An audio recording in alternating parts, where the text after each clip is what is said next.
So, as I announced on the Blackboard, the next class will be translate due to my business trip. Sorry about that. And then for the next class, I will record the lecture for the next class, and then I will post the recorded lecture on the YouTube. Okay? Sorry about that. Okay, so before starting today's class, actually, someone posted a question about the lab number 2. So actually, for the lab number 2, you can use the skeletal code I provided. So which means that actually you can just add some statement or some part of lines on the skeletal code. So for example, so I found that one of the students posted a question about the instruction memory. So actually you don't need to design the entire part of the instruction batch, right?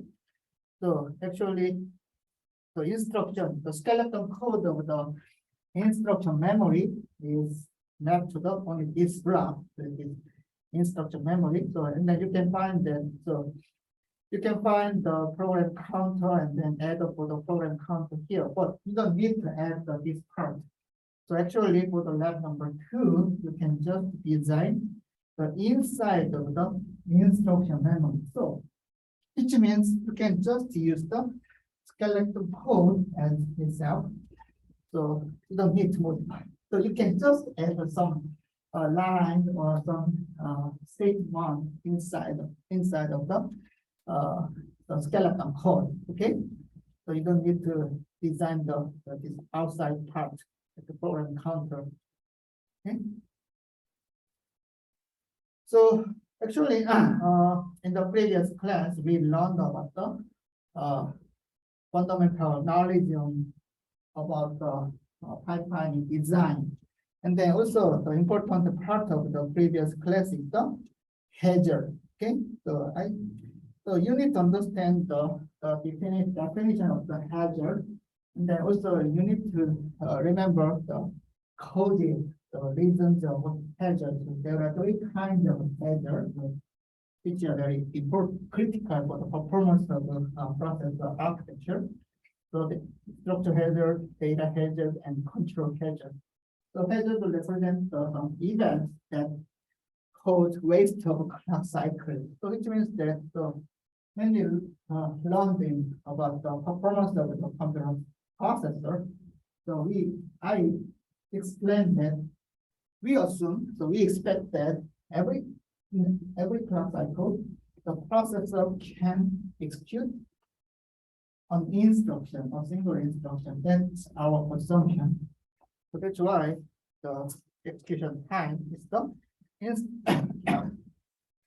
instruction count multiplied by CPI by PC, but we expect CPI is 1. So and then it's true for the single cycle processor, right?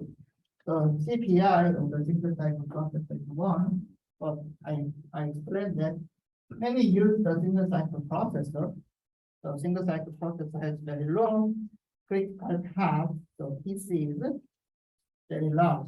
But now to reduce the PC, we can apply pipelining to the process architecture. So we can reduce the TC. But CPI, actually, the clock cycles can be wasted by hazard, like by structure hazard or data hazard or control hazard, right? The clock cycles can be wasted. So which means that CPI can be bigger than 1. So usually when we use the pipeline architecture, then CPI is bigger than 1. Okay. If we don't apply some other techniques, then CPI is usually bigger than 1 if for the pipeline architecture. So we learn how the data hazard or some control hazard are coded. And then, so we learn how to implement the pipeline architecture, the pipeline architecture. So we can start from the single cycle processor. So it is because single cycle processor also includes the every part required for executing instructions, right? So we learned the 5 steps of the single cycle processor, which are instruction fetch, instruction decoding, execution, and memory write back. Okay, so we can split these 5 steps into the 5 stages of pipeline architecture, like this. Here, here,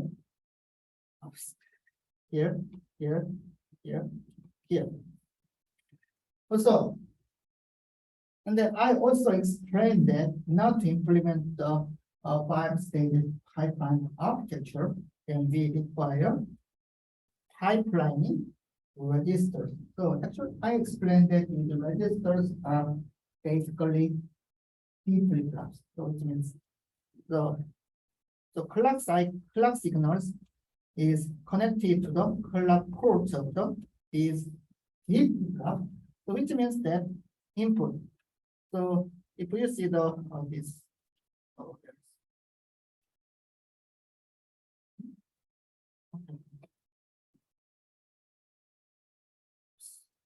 okay, if you see the these input signals of the instruction fetch and ID pipelining register, so you can find that.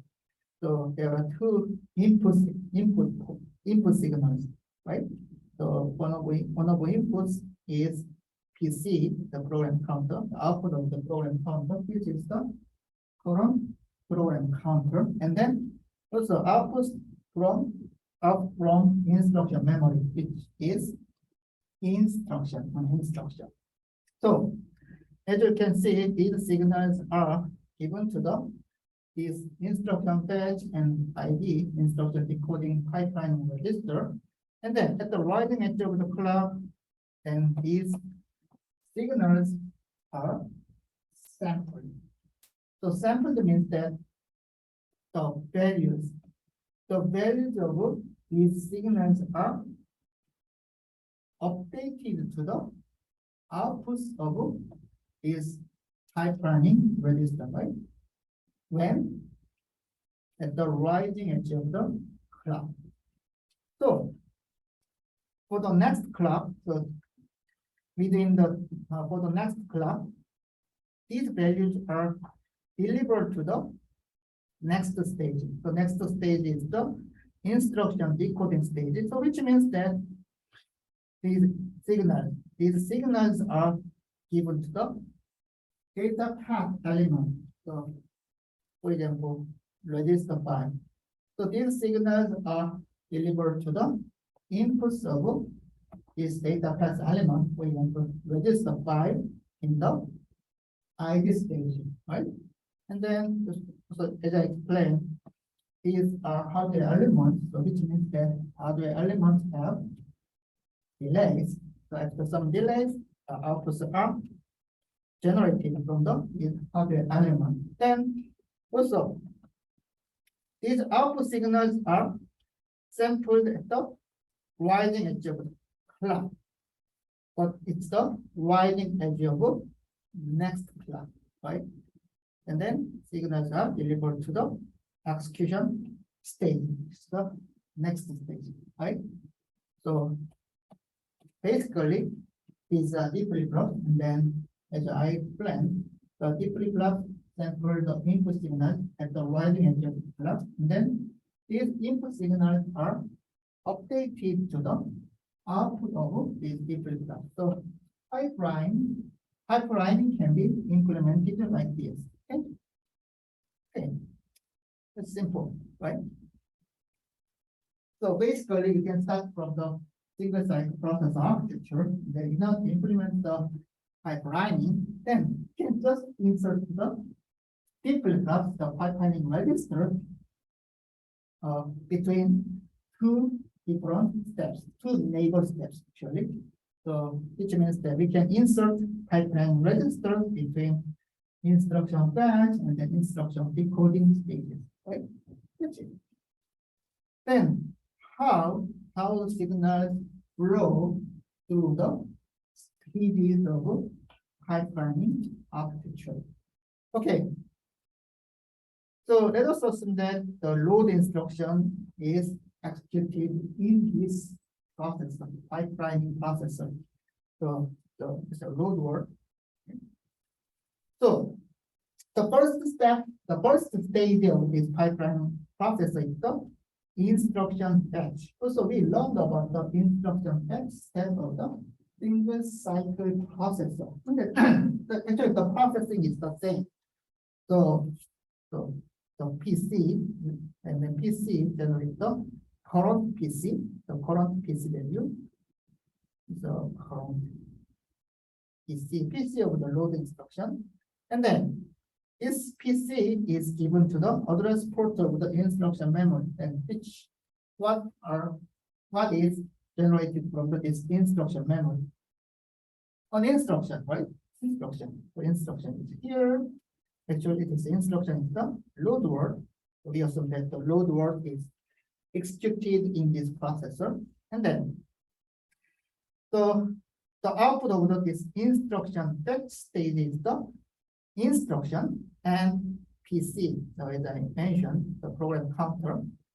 Also, you can find that PC plus 4 is generated by this adder. So PC plus 4 is used for the PC of the next instruction, right? Because the instruction size is 4 bytes. So during this clock cycle, right? And then for the next clock, so at the rising edge of the next clock, then this inst and PC is updated to the next page. Okay, so it's ID stage. So at the rising edge of the clock, and then during the next clock cycle. So this is the PC of load word, and then the load word instruction is delivered to the next stage. Okay. Then, as you can see, we need to decode the machine instruction, and then like the source registers, again, source registers 1 and 2, and then the write registers, and then some other parts are delivered to the data path elements of instruction decoding stage. So what are data path elements in the instruction decoding stage? So as you can see, register file and immediate generator. So we can find these two data path elements inside of the instruction decoding stage. So RS1, RS2, and then as you can see, this is RD, and then write data is given to the register file. Also the instruction, the immediate part of the instruction is given to the immediate generator. Then what is the output of this ID stage? So as you can see, the PC is here, the PC is just delivered. Also, the output of the register file, the read data 1 and 2 are generated from the register file. Also, the immediate generator extended immediate value from the instruction during this clock cycle. Okay, so PC is just delivered. So as you can see, if we just see the program counter, the output of the PC, so this PC is the output of the instruction fetch and then ID pipeline register. And then as you can see, there is no data path element in this program counter. The program counter is just delivered to the next stage. And what will happen? So actually, this is the hardware, so which means that the PC is updated after small delay. at the small delay after this rising edge of the clock. So this PC is delivered to the next stage, but this is 1 clock delay, delayed by 1 clock cycle, right? So after this one is after some delay, the PC is updated, and then PC is delivered to the next stage, the execution stage, at the rising edge of the next clock. Okay. Also, so as you can see,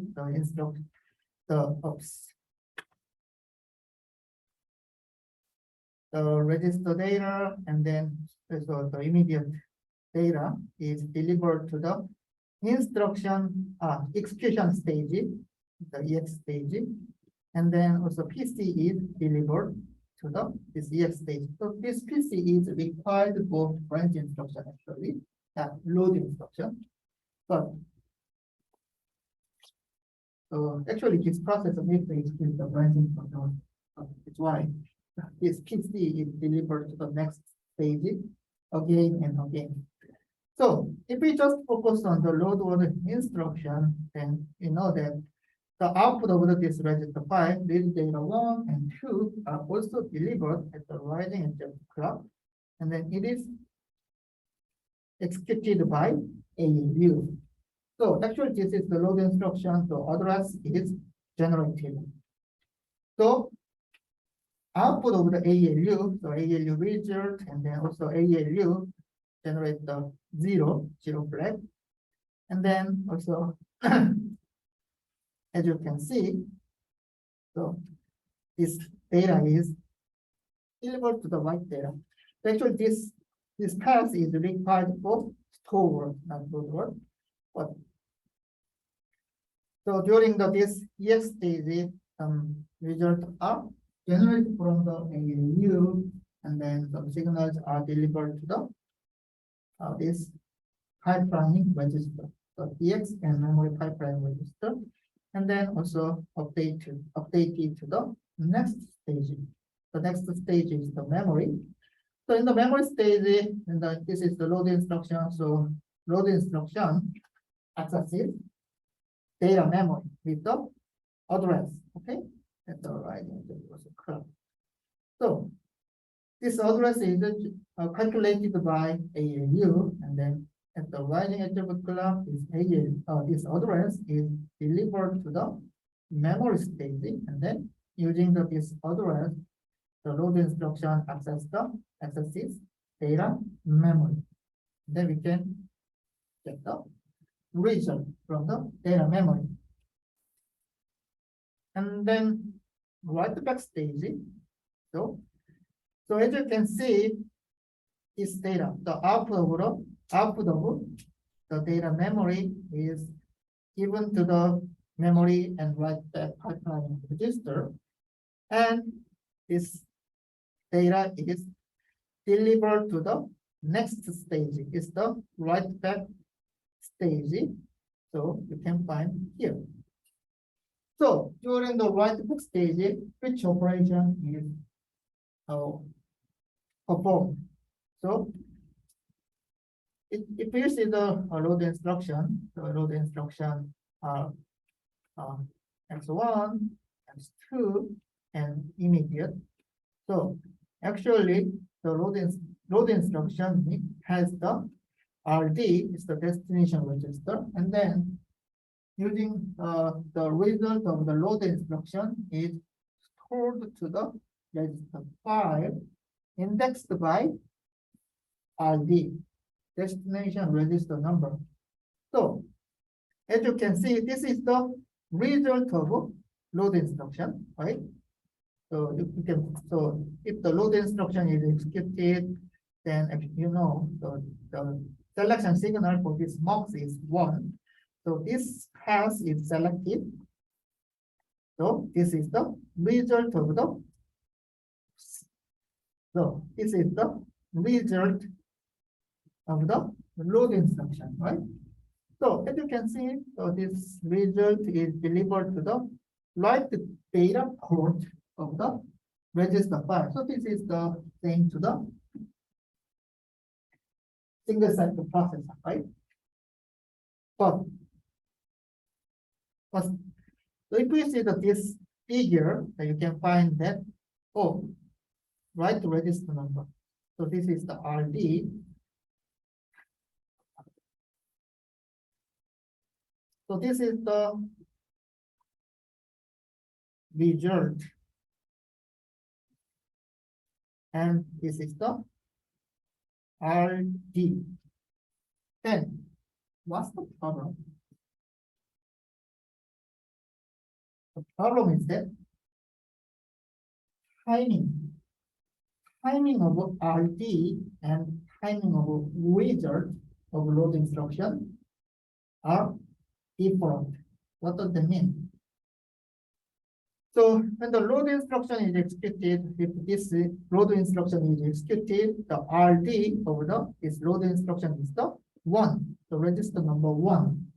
But when the result is written back to the register file, the result is the result in write back stage, right? But in this figure, as you can see, RD, so it is write register, RD is connected from the output of the instruction fetch and ID pipelining register. So what does that mean?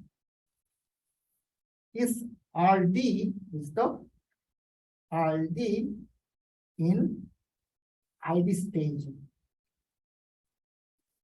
You follow me? So this RD, because the RD is directly connected from the output of the pipeline register, the IF and ID pipeline register. This RD is the RD in ID stage. But when the result is written back to the register file, this result is the result in write back stage. So timing is different. So in this case, actually, so the load instruction, when the load instruction stores the result to the register file, so load instruction is in the write back stage. But in the ID stage, this instruction is not the load instruction, right? This instruction is the different instruction.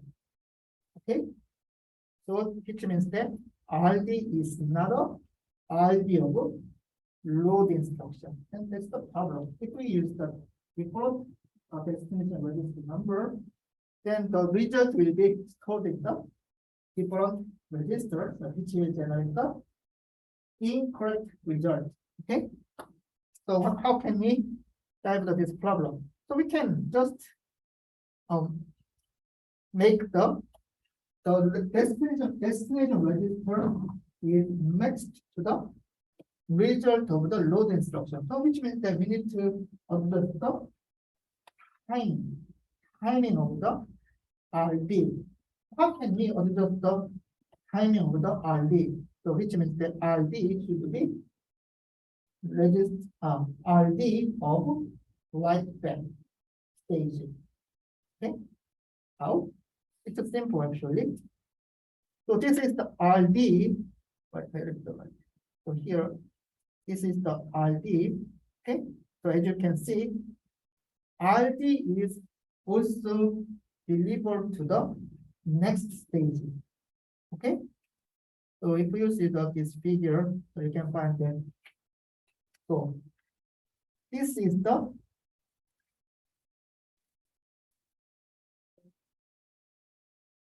okay.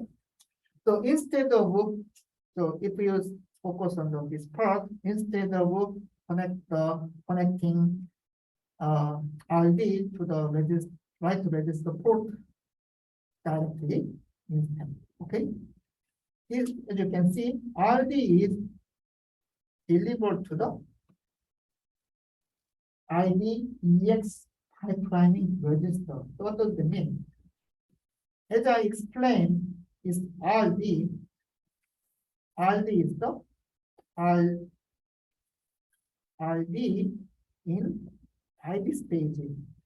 And then RD is given to the ID EX pipeline register and then delivered to the EX stage. So what does that mean? This RD, so this RD is the RD in EX stage, right? And then also, as you can see, this RD is delivered to the next stage. So this, and this is RD, is the RD in memory stage. So deliver the one stage more. So as you can see, this RD is the RD in write back stage, right? So the result, this result is the result in write back stage. So if we see that this is RD and then this result, then we can know that RD in write back stage and then RD in result in write back stage. So it means that these signals are in the same stage. So timing is matched. So when the load instruction, load X1, so when the load instruction stores the result to the X1, then we need to use the RD in write back stage. Okay, so as you can see, this signal is given to the write to register port from the register file. So this is very important. So actually, in the single cycle processor, so every signal is in the same clock cycle. So which means that means every signal is in the same stage. So we don't need to adjust the timing of some signals. But if we apply pipelining architecture, then we need to match the timing of signals when the signals are used. Okay, so this is very important. So this is the example. So we know the RD is used for write back step. Okay. Also the result is used during the write back stage. So which means that we need to match the RD, the timing of RD and result. Okay, because RD and result signals are used. So it is represented as the consumed because it's consumed by register file. So RD and the result are consumed during write back stage. So which means that we need to use the RD in write back stage. So this is very important. So when we design the pipeline architecture, then we need to figure out the when our signal is consumed, which means that we need to figure out the stages that consume the signal, a certain signal. So which means that RD and R result are used. So which means that consume during the write back stage. So which means that you need to use the RD and result in write back stage. Okay. So it's very important. 네, 저렇게 하면 그 다른 인스트럭션도 지금 IFID 플립플랍 쪽으로 입력되고 있는 상황 아닌가요? 저기서 이제 레지스터 파일 그 두 개가 라이트 레지스터에 입력되는 걸 구분하는 게 플랍에서 일어나는 게 아니고 다른 플랍에서 일어난다는 거죠. 또 질문이 어떤?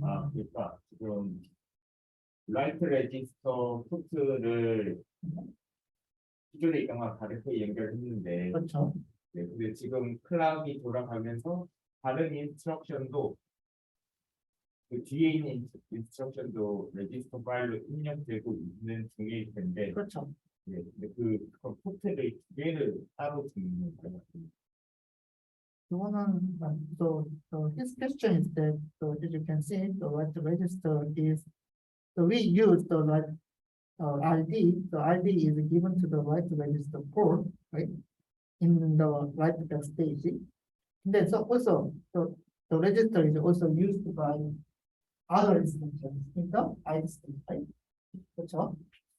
So which means, for example, the load instruction is, can be here, and the other instruction is the add instruction.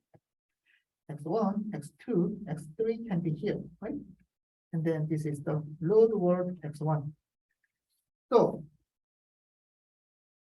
when this add instruction is in the ID stage, then this add instruction is using read register 1 and then read register 2 port of the register file, not the write register. 그렇죠? Right? The X1, the RD of the X1. So this RD of the add instruction is used during the write back stage of add. So in this time, so when the load instruction is in the write back stage, then load instruction is using write data port and then write register port. But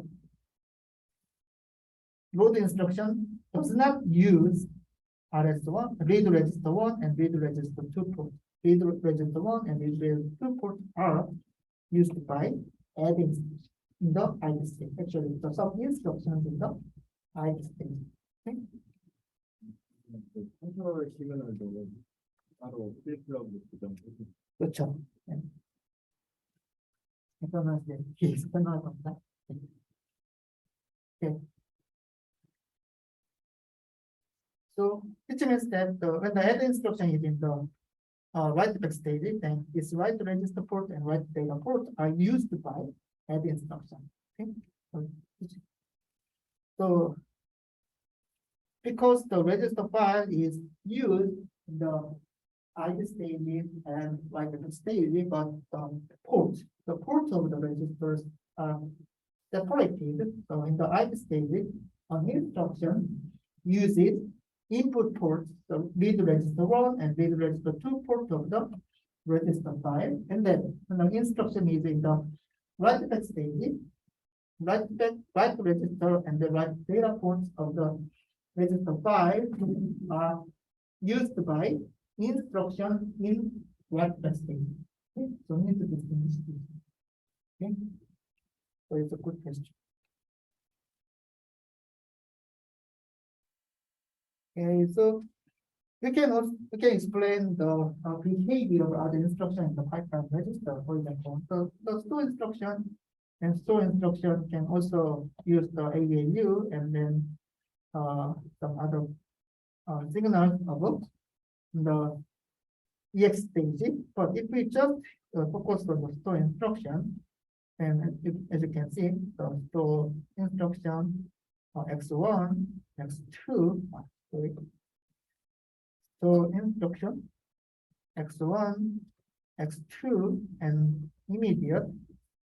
Then, as you can see, the store instruction read data from the X1, and then this data is delivered to the write data port. So, which means that store instruction use the two read register 1 and read register 2, RS1 and RS2, and then read data 1 and read data 2 are generated from the register file, and it's delivered to the EX stage. Okay, and then this is the data. This is the data for store instruction. It's the data read from the RS2, so X1. So this data is delivered to the EX and memory pipelining register. And then the next clock, the data is given to the write data port of the data memory. And that's it. So store instruction does not require write backstage. So does nothing. Store instruction does nothing in the write backstage. Okay, so we can represent how instructions are executed in each stage of pipelining processing. So as you can see, we can find the clock count. So this x-axis represents the clock count, the clock cycle of this pipelining processor. So like CC1, CC2, blah blah blah. Also, at every clock, so we can know which instruction is in which stage. So which means that at clock cycle 1, so the first clock, so load instruction. So load instruction is in the instruction fetch stage, right?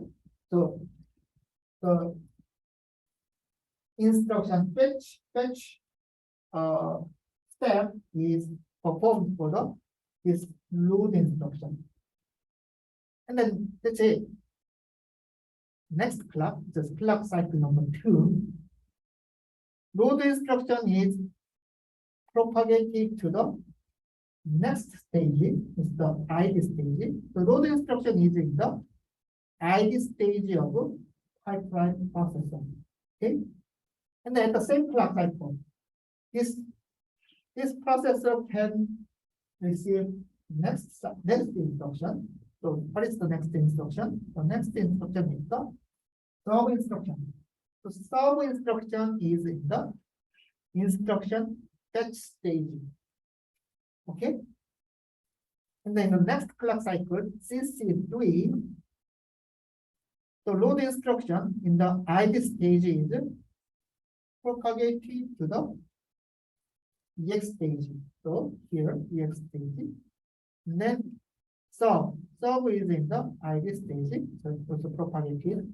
And then the next instruction, add, is in the instruction fetch stage. So with the pipeline processor, actually the pipeline processor is processing multiple instructions, and then these multiple instructions are located in different stages. You understand? So if we just focus on the CC, the clock cycle number 5, then this load instruction is in the write back stage, and then sub is in the memory stage, and then EX, the add is in EX, another load is in the ID, and then add instruction is in the instruction fetch stage. So if we just see this clock cycle number 5, this processor is processing 5 different instructions, and 5 different instructions are located in different stages, like that, memory, blah blah blah. Okay, so what's the benefit? With the pipeline architecture, then actually the processor can execute multiple instructions at the same time. Okay, because if we just focus on this clock cycle, then this processor is processing 5 different instructions. Okay, that's actually the benefit of the pipelining processor. Also, we can reduce this clock period. Then simply we can represent the behavior of pipeline processor like this.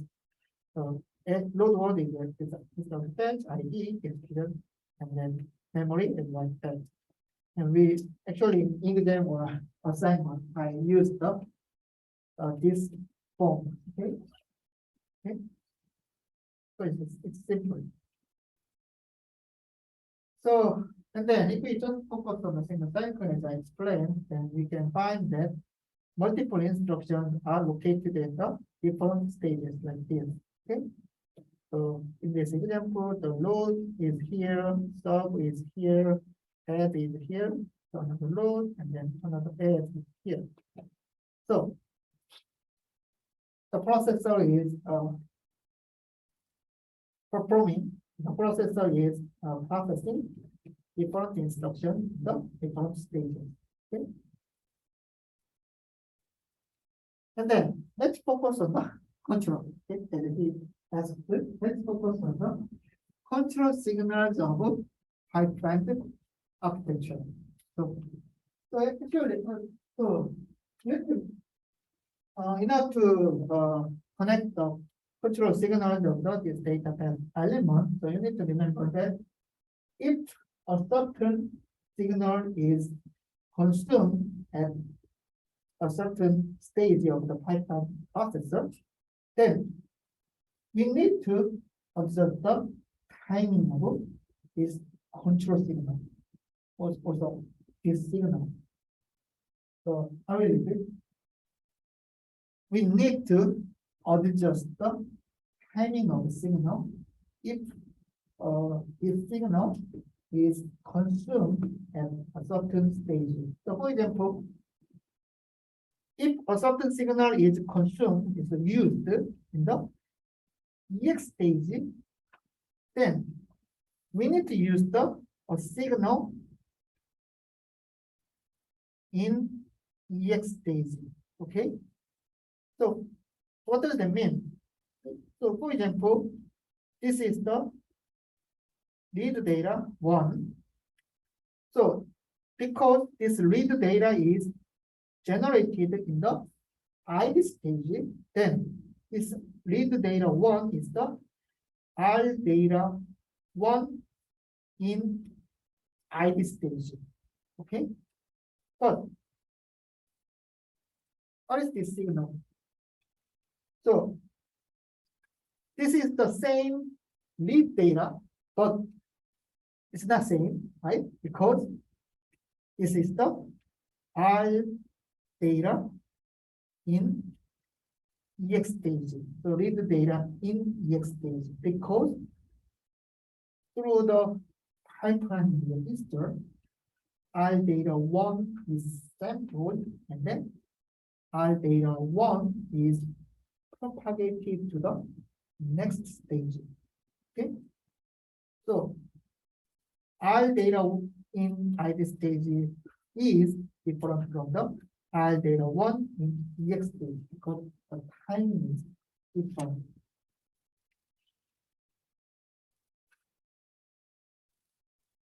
Okay. So we can apply the same rule to the control signal. So if you see the control port of the data path element in the pipeline processor, you can find leg right is here.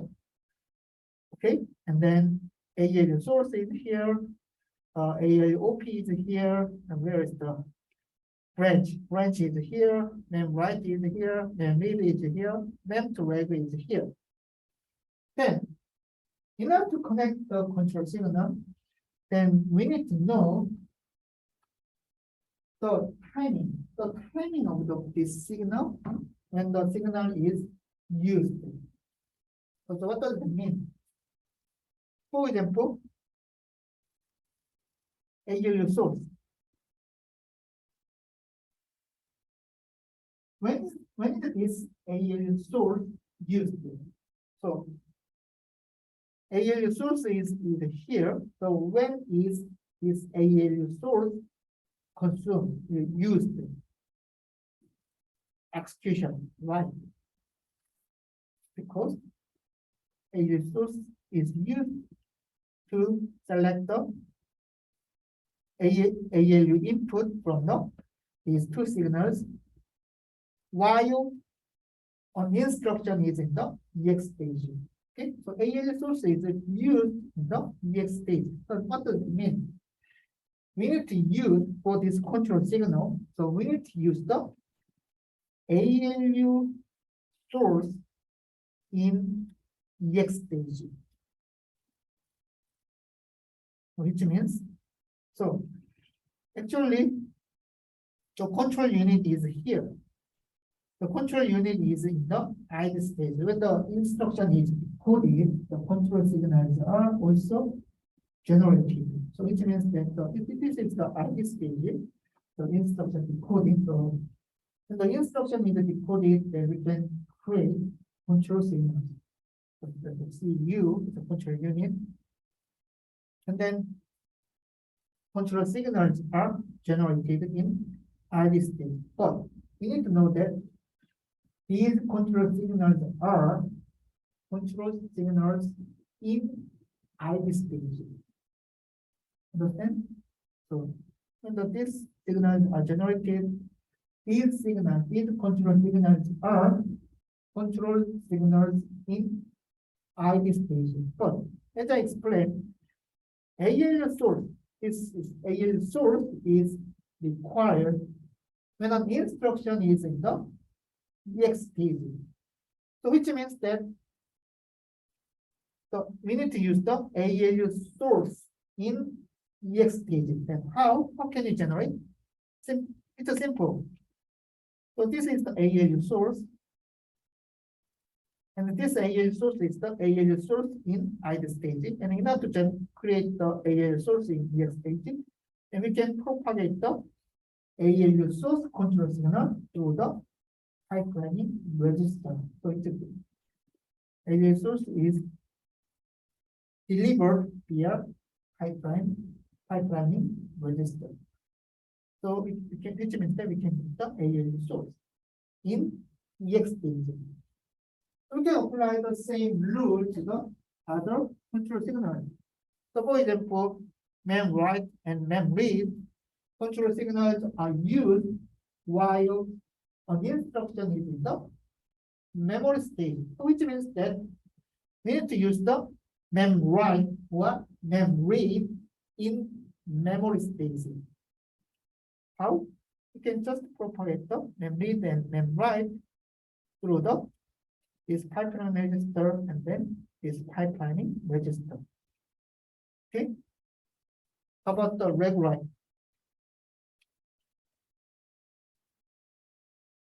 Reg write is used when an instruction is in write back stage, right? Because this is the reg write signal.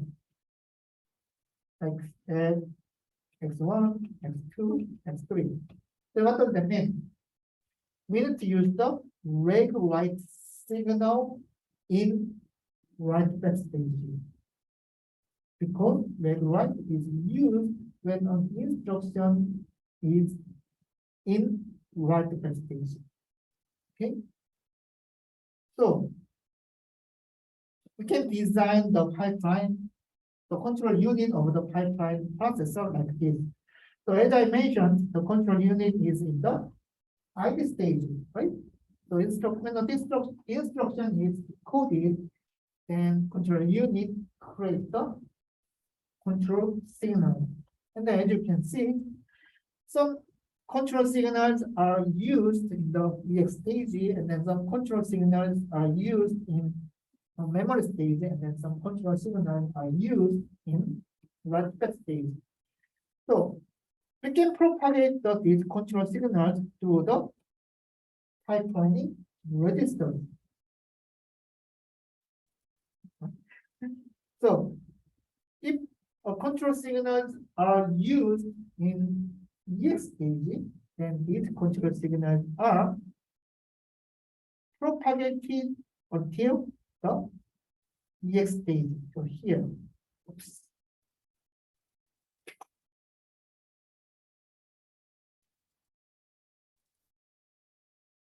EX stage here, and then these control signals are used in EX stage. And some control signals are used in memory stage, like mem read and or mem write. Then, as you can see, these control signals are propagated to the EX stage first, and then the control signals in EX stage are also propagated to the memory stage. Okay, you can find that signals are propagated via IDEX and then EX memory pipelining registers. And some control signals are used in the write back stage. Then, so here, here, here. So control signals are propagated to the EX stage first, and this is the some control signals in EX, and then these control signals are propagated to the memory stage, and this is the control signals in memory stage, and then also propagate to the write back stage. This is the control signals in write back stage. So just to remember the rule.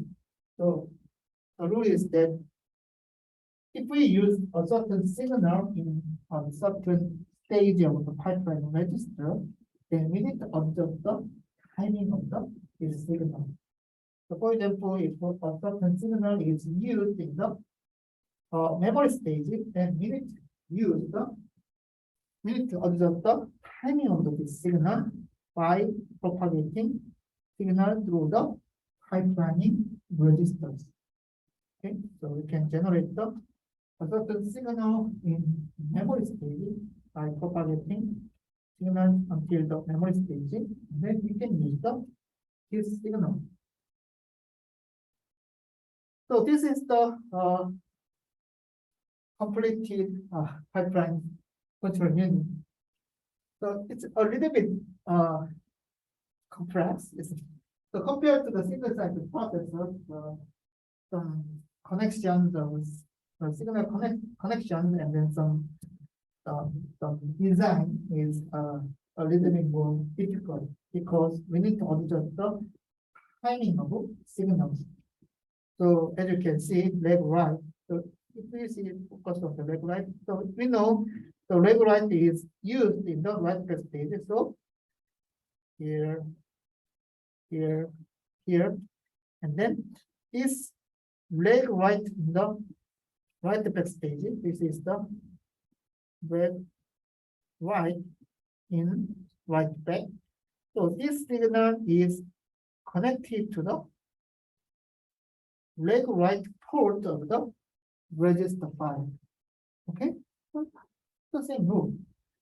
And then also the mem write. The mem write is used and an instruction is in the memory stage. So as you can see, the memory, and then this signal is connected to the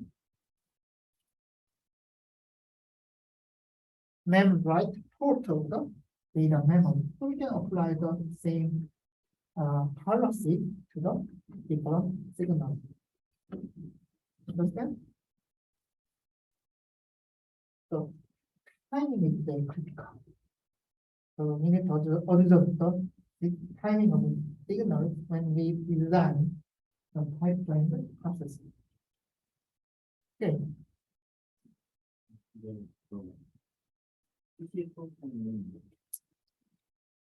클라우드 볼 때마다 추가 되기 때문에 네.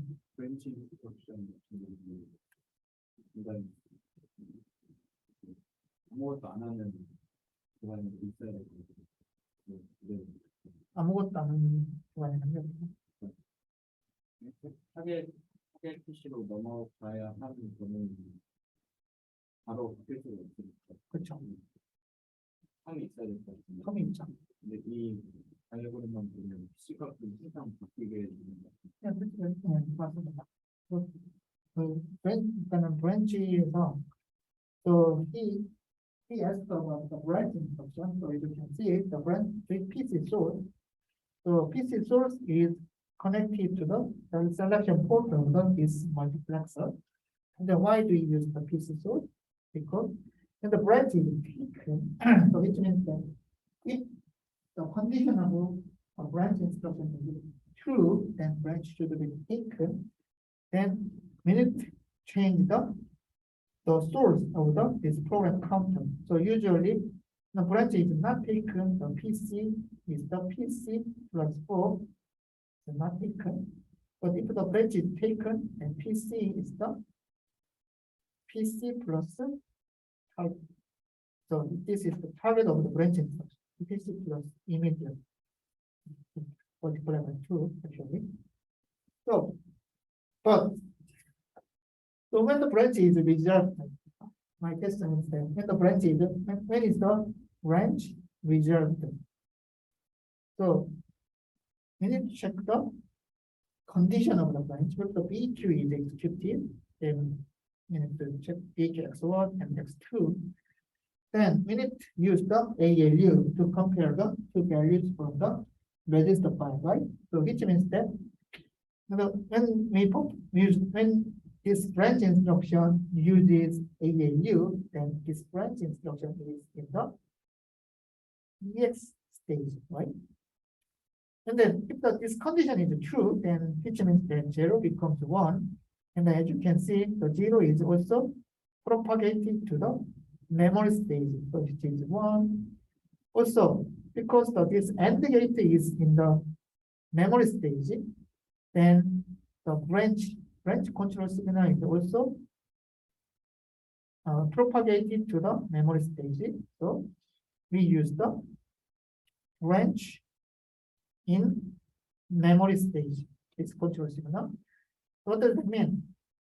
So we need to use the 0 in memory stage. So which means the result of the branch instruction is reserved when the branch instruction is in memory stage.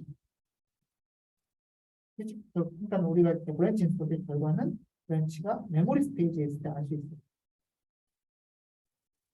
So branch is here, but if the condition of a branch is true, then it becomes 1. PC source becomes 1 when a branch is in the memory stage. So what does that mean? We don't know until the branch. So we don't know the result of a branch instruction until the branch instruction is in the memory stage. So what does that mean? Before branch instruction is in the memory stage, there are default instructions like the instruction 1, but this instruction 1 is the PC plus 4, right? Another instruction 2 is the PC of this instruction is the PC plus 8, and then instruction is 3 is the PC plus 12. And the PC source becomes the 1. But these instructions are incorrect instructions because these instructions are next instruction, just the PC plus 4, PC plus 8, PC plus 8, and PC plus 12. But when the branch is taken, then we need to use the instructions at the PC plus immediate multiplied by 2. So this is the target of the branch instruction. Because of this issue, so which means that the branch is reserved when a branch is in the memory stage. Actually, this processor includes the incorrect instruction. So in this case, this processor cancel these instructions, and then new instructions by this target of the branch instruction is fetched. So this is the control hazard actually. Okay, because so when I explain about the control hazard, which means that when the branch instruction is taken, clock cycles are wasted. Why? Before this processor figure out the result of the branch instruction, but this processor may have the incorrect instruction, and then in that case, these incorrect instructions need to be cancelled. And then if an instruction is cancelled and clock cycles are wasted, then this kind of hazard is called control hazard. Okay, so very good question. So before branch is in the memory stage, we don't know the result of the branch instruction. So because we don't know the result of the branch instruction, this processor just gets the next instruction.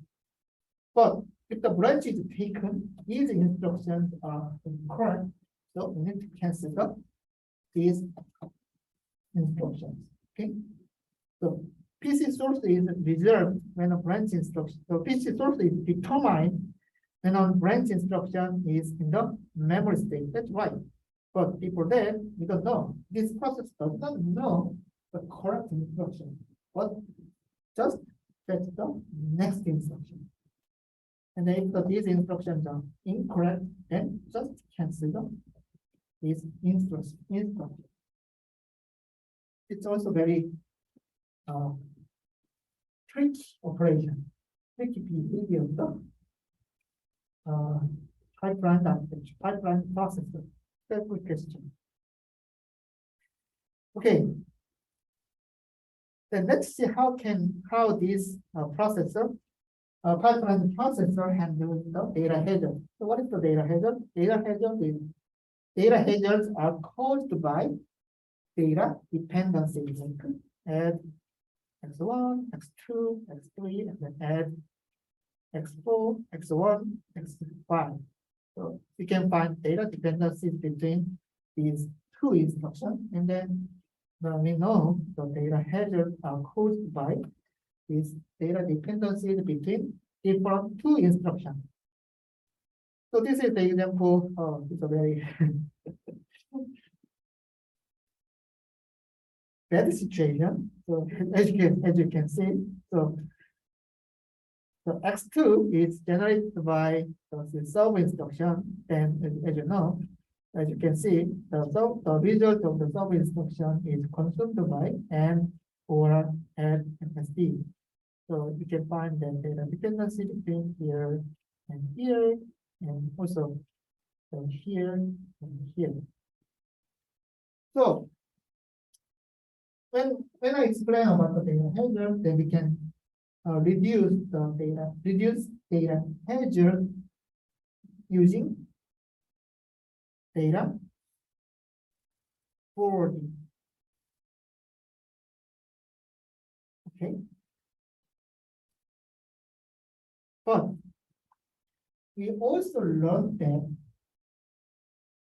when a formal instruction is load instruction, and then the very next instruction is using the result of the load instruction, and we cannot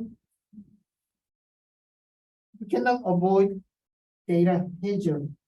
So which means that we cannot use data forwarding.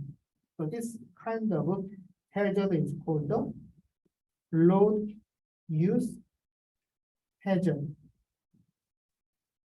So for the load use hazard, then we need to waste the processor waits one clock cycle. Okay, so we learned in the this data for we learned about the data forwarding, and we also learned about the cases of load use hazard.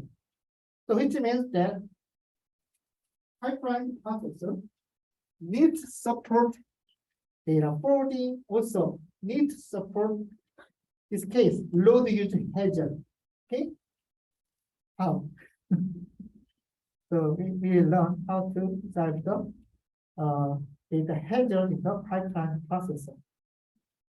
So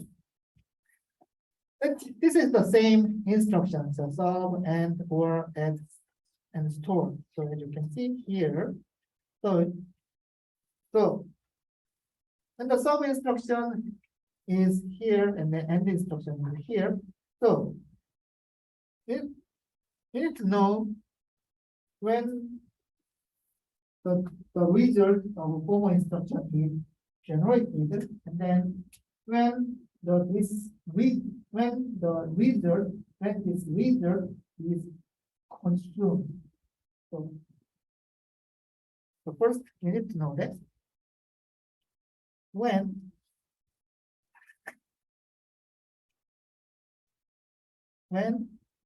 the result created, generated, and then when the result consumed. Okay. So what does that mean? The result of a sub instruction is created at this point. Not okay. So each timing, each clock cycle number 3 of the sub instruction, and the sub instruction is in the EX stage. But we need to know that this result is generated at the rate part of the CC3.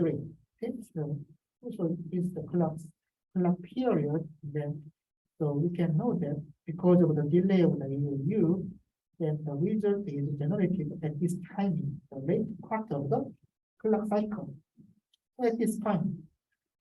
And the next instruction, the end instruction requires the result of the sub instruction, and an end instruction is in the actually a EX stage. So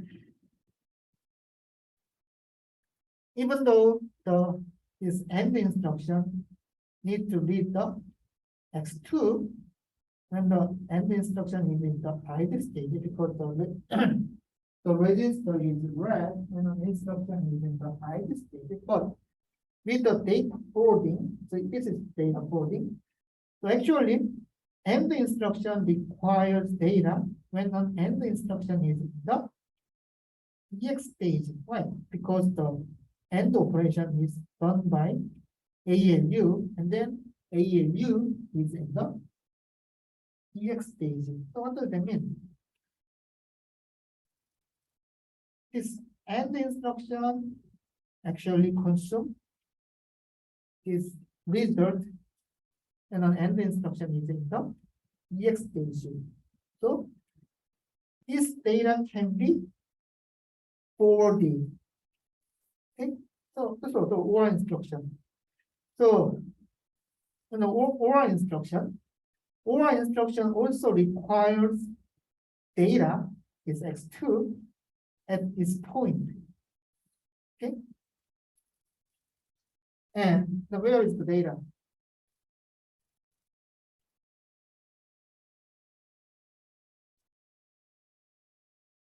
When an OR instruction requires X2, when an OR instruction is in the EX stage, where is the data? Data is here. Right. So before data is written back to the register file, the data is propagated via pipelining register, and then in the CC5, this X2 is in the write back stage, right? For the EX stage. So in this case, because the X2 is in the write back stage, this data can be delivered to the ALU because data exists. Okay, and so this is also the data forwarding, and then the end instruction is here. So this is the end instruction. So the end instruction at this clock cycle number 5, the end instruction is in the IV stage. So which means while the sub instruction is written back to the register file, the end instruction reads data from the register file. And then we assume the register file supports internal forwarding. So which means that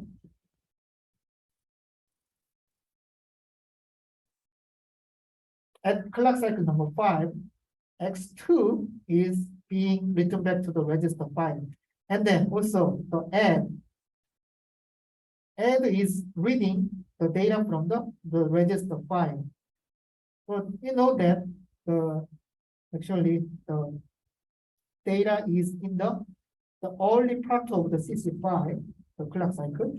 And then we can actually this instruction can read data from the X2 at the later part of the clock cycle. So we assume this X2 can be forwarded to the R data 1 or R data 2 of the in the register file. So this is called the internal forwarding. So which means that while the data is written back, while the data is being written back to the register file, this data can be forwarded to the output, the read data 1 or read data 2 ports of the register file. So this is the internal forwarding. So when the sub instruction is in the write back stage, the add instruction is in the ID stage. So which means that while the X2 is being written back to the register file, add instruction is reading from the register file. And then because we assume the internal forwarding is supportive, and when the add instruction is in the ID stage, then add instruction can read data from the register file. And then this is store instruction.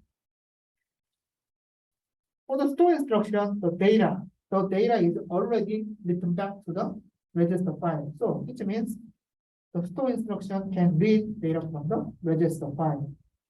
Okay?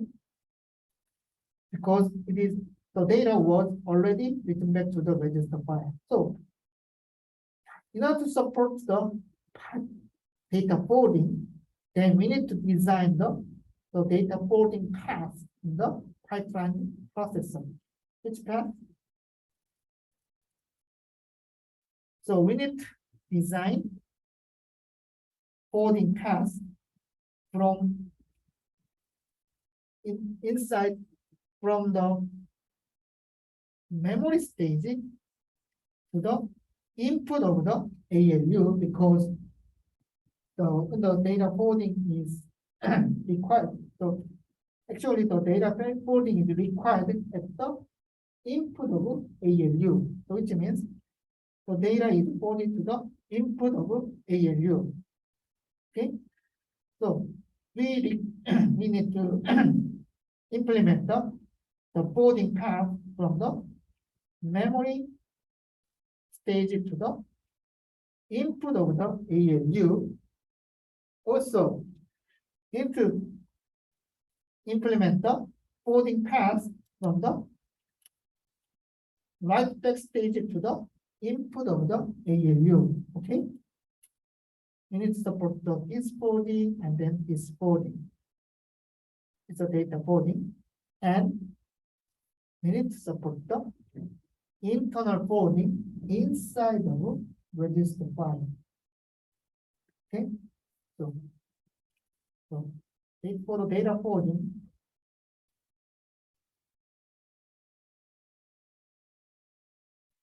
we need the data forwarding from memory to input of ALU, and write back stage to the inputs of ALU, and then internal forwarding. So in order to support data forwarding, the pipeline processor needs to support this forwarding, and this forwarding, internal forwarding, and then the memory stage to the input of the ALU, and then write back stage to the inputs of ALU. Okay. So I will stop here, and then in the next class, we will learn how to implement data forwarding inside of pipeline processing. Okay. So this is the little bit tricky part of the pipeline processor, which is forwarding of the hedger. So I hope you can understand. You can understand this data forwarding or data hazard of the hazard detection of the pipeline process. Okay, I start here, and then as I announced, we don't have a class. We don't have the class on the this Thursday. Okay. Any question? Okay, thank you for your attention. And see you in the Tuesday class. Thank you. 감사합니다.